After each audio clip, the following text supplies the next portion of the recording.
Hello student, आज हम start करेंगे centre of mass. Centre of मास क्या है? सेंटर ऑफ मास बेसिकली क्या है? हमारे पास बॉडी है। इस बॉडी का ऐसा पॉइंट जहाँ पे हम क्या कंसीडर कर लेंगे कि सारा मास इस बॉडी का एक पॉइंट पे लाई करता है।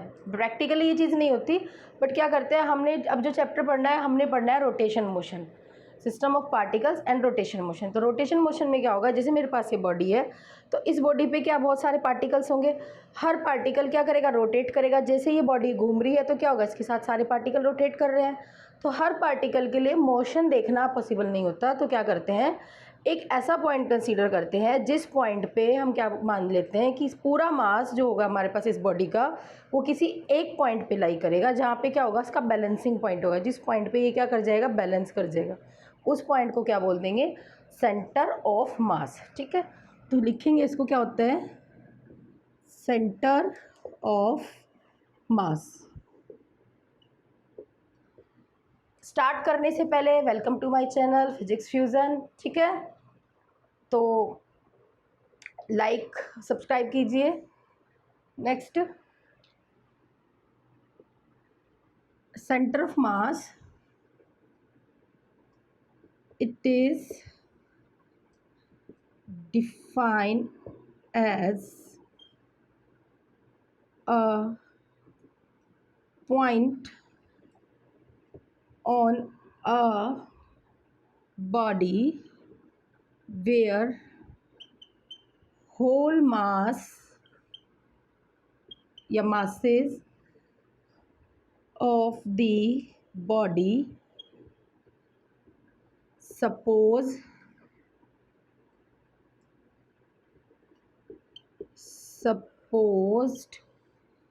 to be concentrated। तो बेसिकली क्या बोल रहे हैं, सेंटर ऑफ मास क्या है? सेंटर ऑफ मास किसी भी बॉडी का वो पॉइंट है जिस पॉइंट पे हम क्या कंसीडर कर लेते हैं कि इस बॉडी के सभी मासेस क्या कंसीडर कर रहे हैं हम कि एक पॉइंट पे लाई कर रहे हैं। जैसे कि मेरे पास ये बॉडी है, यहाँ पे मास, यहाँ पे इस बॉडी में सारा मास क्या है, रेंडमली डिस्ट्रीब्यूट है। तो सेंटर ऑफ मास क्या बोलेंगे, सेंटर ऑफ मास वाला पॉइंट है। सपोज मैंने क्या बोल दिया कि इस पॉइंट पे मेरा इस पूरी बॉडी का मास क्या कर रहा है, लाई कर रहा है, तो इस बॉडी के लिए ये हो जाएगा इसका सेंटर ऑफ मास।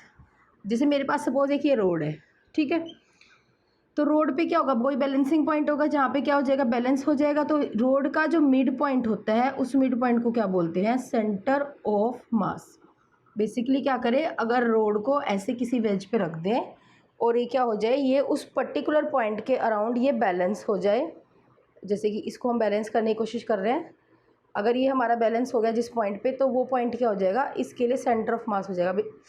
अब ये देखो, ये वाला पॉइंट हो जाएगा जो हमारा, ये क्या होगा, हमारा सेंटर ऑफ मास, कि इस मार्कर का सेंटर ऑफ मास क्या है, हमारा ये वाला पॉइंट है।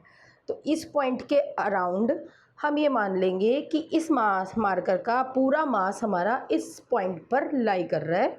जिस पॉइंट पे लाई करता है, जिसको हम सपोज करते हैं, उस पॉइंट को हम बोल देते हैं सेंटर ऑफ मास। अब सेंटर ऑफ मास के लिए हम एक फॉर्मूला ड्राइव करेंगे, ठीक है, उसको फिर हम एन पार्टिकल के लिए करेंगे।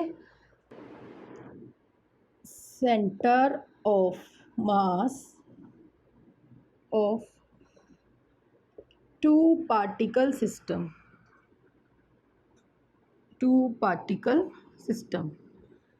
एक ऐसा सिस्टम कंसीडर करते हैं जिसके अंदर क्या है, दो ही पार्टिकल हैं, और उन दोनों पार्टिकल की वजह से, टू डायमेंशन में बात कर रहे हैं, उन दोनों पार्टिकल की वजह से किस पॉइंट पे हमारे पास सेंटर ऑफ मास आएगा। तो सपोज क्या है, एक एक्सिस ड्रॉ करते हैं, X axis, Y axis, Z axis. ठीक है, जो मोशन जो हमने ड्रॉ करना है, हमने एक्स वाई में ड्रॉ करना है। यहाँ पे क्या है, मेरे पास एक मास है m1, यहाँ पे एक मास है m2, ये मेरा ओरिजिन पॉइंट है। ओरिजिन से m1 का डिस्टेंस, ओरिजिन से m2 का डिस्टेंस, सपोज़ ये r1 पोजीशन वेक्टर है, ये r2 पोजीशन वेक्टर है। इस पॉइंट को मैंने बोल दिया ये a पॉइंट है, ये b पॉइंट है, और ये मेरा कोई ओरिजिन वाला o पॉइंट है जिसके कोऑर्डिनेट क्या होते हैं, 0 0। नेक्स्ट क्या करना है, एक बाहर से फोर्स अप्लाई करते हैं F1, एक इधर से फोर्स अप्लाई करते हैं F2। डन। तो क्या कर रहे हैं, दो मासेस है, एक मास m1 है, एक मास m2 है। ओरिजिन के साथ m1 का पोजीशन वेक्टर r1 है, ओरिजिन के साथ m2 का पोजीशन वेक्टर r2 है। इनको क्या करते हैं, डॉटेड डॉटेड मैच करते हैं लाइन को, कि बेसिकली इन दोनों मास की वजह से सेंटर ऑफ मास कहाँ होगा उस चीज़ को हमें फाइंड करना है। तो हमने कंसिडर कर लिया कि सपोज जो हमारे पास सेंटर ऑफ मास है वो किसी इस सी पॉइंट पे होगा, तो सी पॉइंट का यहाँ से जो डिस्टेंस है वो कैपिटल R पोजीशन वेक्टर है। ठीक है, आई होप ये डायग्राम आपको क्लियर हो। ठीक है, नहीं समझ आ रहा तो आप इसको रिपीट करके दोबारा देख सकते हो। तो स्टार्ट करते हैं। तो R1 क्या है, ओ ए है हमारे पास R1 पोजीशन वेक्टर, OB है हमारे पास R2 पोजीशन वेक्टर। अब पोजीशन वेक्टर को हम अगर डिफ टाइम के साथ क्या कर देंगे, डिफ्रेंशिएट कर देंगे। बेसिकली हमने क्या करना है, डिस्प्लेसमेंट अपॉन टाइम निकालना है। तो क्या बन जाता है, हमारे पास वेलोसिटी बनती है। तो ऐसे ही v1 कितना हो जाएगा, dr1 अपॉन dt। v2 क्या हो जाएगा, dr2 अपॉन dt। ये वेक्टर क्वांटिटी, ये भी वेक्टर क्वांटिटी। वेक्टर्स का स्पेशली ध्यान रखना है। हम क्या कह रहे हैं कि r1 क्या है, हमारा पोजीशन वेक्टर है। पोजीशन वेक्टर को टाइम के रिस्पेक्ट में डिफ्रेंशिएट करेंगे तो हमारे पास क्या आ जाएगी, वेलोसिटी आ जाएगी। और हमें क्या पता है, लीनियर मोमेंटम क्या होता है, p equal to mv। p क्या है यहाँ पे, linear momentum, m mass of body and v velocity. So according to Newton second law, क्या बताया न्यूटन ने सेकेंड लॉ में, rate of change of linear momentum is directly proportional to applied force. Rate of change of linear momentum is directly proportional to applied force. हमने क्या करना है, इस body का मोमेंटम देखना है, इस बॉडी का मोमेंटम देखना है, और जितनी भी इस पर फोर्सेस लगी है उन फोर्सेस को हमें क्या कर देना, इक्वली कर देना। तो ये हमारे पास क्या है, एक स्टैंडर्ड इक्वेशन है। इसके अकॉर्डिंग हमने अपनी इक्वेशन बनानी है। तो ये हो जाएगा dp1 upon dt plus dp2 vector upon dt is equal to, अब फर्स्ट के लिए बात करते हैं, फर्स्ट बॉडी के लिए बात करते हैं। तो जो हमारे पास p होगा वो क्या हो जाएगा, p equal to p1 equal to m1 b1। तो इस इक्वेशन को हम ऐसे लिखेंगे, dp1 upon dt equal to m1 b1 value put करेंगे। ये जो rate of change of momentum है किसके इक्वल है, इस पॉइंट पे जितनी भी फोर्सेस लग रही है उसके इक्वल है। अब बात करते हैं ए पॉइंट पे कौन कौन सी फोर्स लग रही है। एक तो एक्सटर्नल फोर्स लग रही है जो हमने बाहर से लगाई है। और क्या होता है, according to law of gravitation, Newton law of gravitation क्या होता है, एक मास दूसरे मास में फोर्स लगाता है। ठीक है ना, कैसी फोर्स लगाता है, इक्वल एंड अपोजिट फोर्स लगाएगा। न्यूटन का थर्ड लॉ है हमारे पास। तो m1 m2 पे फोर्स लगाएगा और m2 m1 पे फोर्स लगाएगा। ये हो जाएगा F12, force of mass 1 due to mass 2, force of mass 2 due to mass 1। तो ये हो जाएगा F1 प्लस F12। फर्स्ट वाले पे फोर्स लग रही है सेकंड वाले की वजह से, सेकंड वाले मास पे फोर्स लग रही है फर्स्ट वाले मास की वजह से। तो फर्स्ट वाले मास पे फोर्स लग रही है किसकी वजह से, सेकंड वाले मास की वजह से। फर्स्ट वाले मास पे फोर्स लग रही है हमारे सेकंड वाले मास की वजह से। तो F12 फर्स्ट पे फोर्स सेकंड की वजह से। सेम ऐसे ही dp2 लिख सकते हैं हम, dt equal to F2 plus, इसको एक्सिस को थोड़ा छोटा करते हैं, F21 और F12 equal to minus of F21। Newton का थर्ड लॉ है, क्या होता है, इक्वल और अपोजिट फोर्सेस क्या हो जाती है, कैंसिल हो जाती है। Every action has equal and opposite reaction. तो जितना F12 होगा उतना ही हमारे पास F21 होगा। तो सभी वैल्यू हमने अपनी इस इक्वेशन में पुट करते हैं, कैपिटल F। सपोज ये हमारे पास इक्वेशन स्टार थी, तो put all these value in equation star, then we get dp1 vector plus dt plus dp2 vector upon dt equal to F1 plus F2। सिर्फ हमारे पास क्या रह जाएगी, एक्सटर्नल फोर्स रह जाएगी, जो इंटरनल फोर्स थी पार्टिकल की वो इक्वल अपोजिट हो जाएगी और वो क्या हो जाएगी, कैंसिल हो जाएगी। ठीक है, तो यहाँ तक रिपीट करते हैं। सबसे पहले क्या किया हमने, एक कोऑर्डिनेट से एक्स वाई जेड एक कोऑर्डिनेट ले लिया, 0 0 हमने क्या लिया, ओरिजिन लिया। एक्स और वाई प्लेन में 2 मासीज ले लिए, मासीज का बीच का डिस्टेंस हमने समथिंग कुछ डिस्टेंस मान लिया। r1 r2 पोजीशन वेक्टर है, मास 1 से मास 2 से हमने मान लिया। लेट अस सी हमारा पास क्या है, वो पॉइंट है जहाँ पे हमें सेंटर ऑफ मास है, तो उसको हमने कैपिटल R ले लिया पोजीशन वेक्टर के साथ। उसके बाद r1 r2 को हमने इन टर्म्स ऑफ वेलोसिटी लिखा है, वेलोसिटी को मोमेंटम की टर्म में लिखा है। न्यूटन का सेकंड लॉ लगाया है। सेकंड लॉ क्या कहता है, rate of change of linear momentum directly proportional to applied force.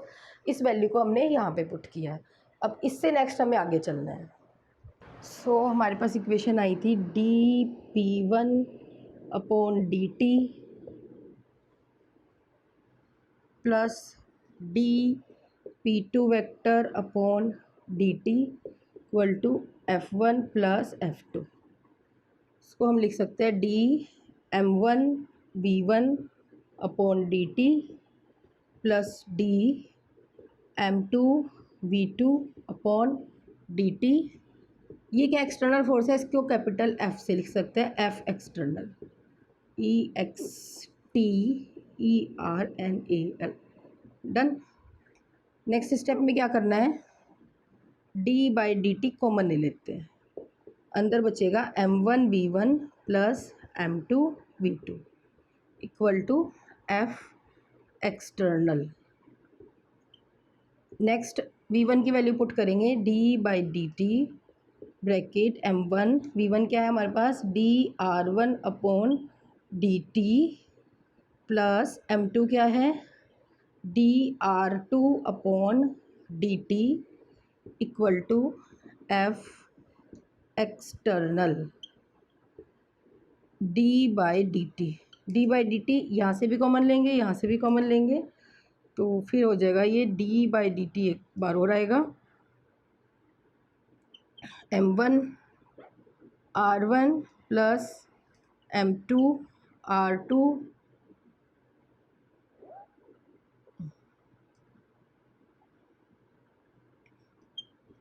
F external के इक्वल चल रहा है। ये मल्टीप्लाई करेंगे, ये हो जाता है double differentiation, d²r/dt² equal to m1 r1 plus m2 r2 equal to F external. ये आ जाएगी हमारे पास इक्वेशन सेकंड। इक्वेशन सेकंड में m1 m2 से क्या करेंगे, मल्टीप्लाई करेंगे और डिवाइड करेंगे। तो यहाँ लिखेंगे dividing m1 plus m2 and also multiply. ठीक है, तो इसको जब डिवाइड करेंगे यहाँ आ जाएगा m1 प्लस m2। देखो क्योंकि मासेस क्या है, कांस्टेंट है, डिफरेंशिएशन के अंदर ले सकते हैं कांस्टेंट क्वांटिटी को, कोई फ़र्क नहीं पड़ेगा। तो ये हो जाएगा d²/dt² equal to m1 r1 plus m2 r2 upon m1 plus m2 equal to F external. Done. तो इस स्टेप पे हमने क्या किया, हमने दोनों के मोमेंटम लिख लिए अप्लाइड फोर्स के इक्वल, मोमेंटम को हमने mv करके तोड़ दिया।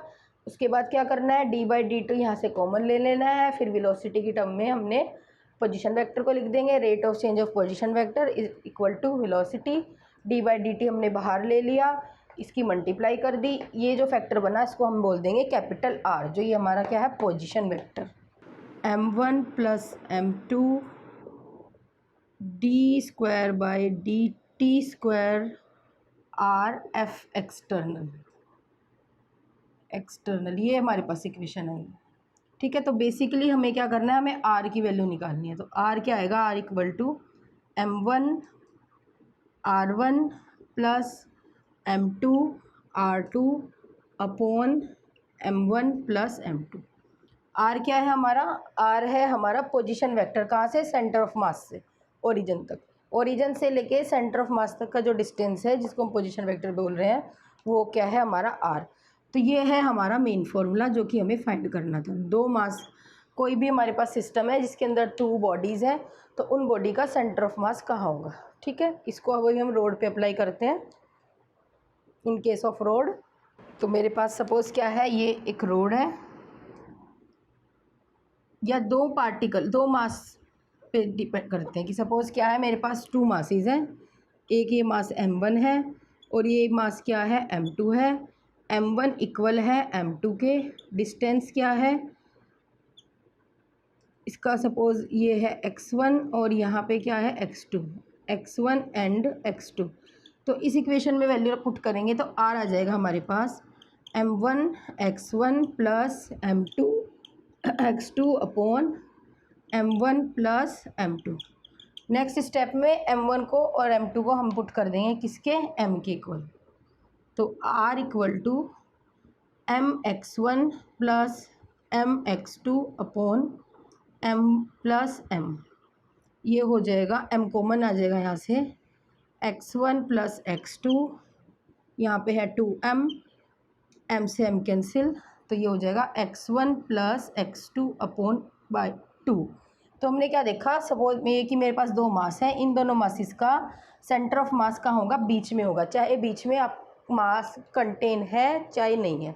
जैसे कि हमारे पास एक रिंग होती है, तो ये रिंग क्या है, ये क्या है आपके पास एक सर्कल है, ठीक है ना, 2 डायमेंशनल बात कर रहे हैं, सिर्फ ये रिंग है, बीच में क्या कुछ नहीं है, कोई भी हमारे पास मास नहीं है। लेकिन इसका सेंटर ऑफ मास कहाँ पे होता है, सेंटर पे होता है। भले ही वहाँ पे मास है, चाहे मास वहाँ पे डिस्ट्रीब्यूट है, चाहे मास वहाँ पे डिस्ट्रीब्यूट नहीं है। तो सेम ऐसे ही दो मासिस का सेंटर ऑफ मास कहाँ होगा, उनके मिड में लाई करता है। अब बात करते हैं 3 मास के लिए। यहाँ लिख सकते हैं 2 पार्टिकल सिस्टम। अब करते हैं 3 पार्टिकल के लिए। 3 particle system we have mass m1 m2 m3, सबको इक्वल रख लेंगे लास्ट में m के, ठीक है, या ऐसे करके ले लेते हैं m1 equal to m2 equal to m3। Distances है इसका x1, यहाँ x2 और यहाँ x3। डन। तो इस इक्वेशन में वैल्यू पुट करेंगे तो r आएगा हमारे पास m1 x1 plus m2 x2 plus m3 x3 upon m1 plus m2 plus m3। सभी m को इक्वल रखेंगे, m कॉमन आ जाएगा, यहाँ आ जाएगा x1 plus x2 plus x3 upon में आ जाएगा 3m, m से m कैंसिल, तो same x1 plus x2 plus x3 upon 3।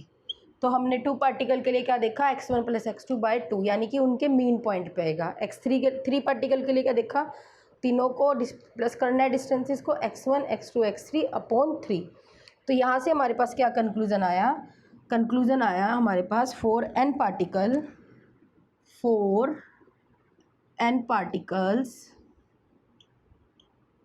Centre of mass will be क्या होगा, r इक्वल टू, सबका क्या करना है, सम करना है, ये सम का सिंबल होता है, इसको बोलते हैं समीशन।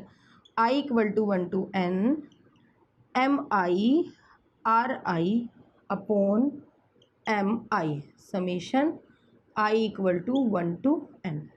तो ये होगा हमारे पास n पार्टिकल के लिए।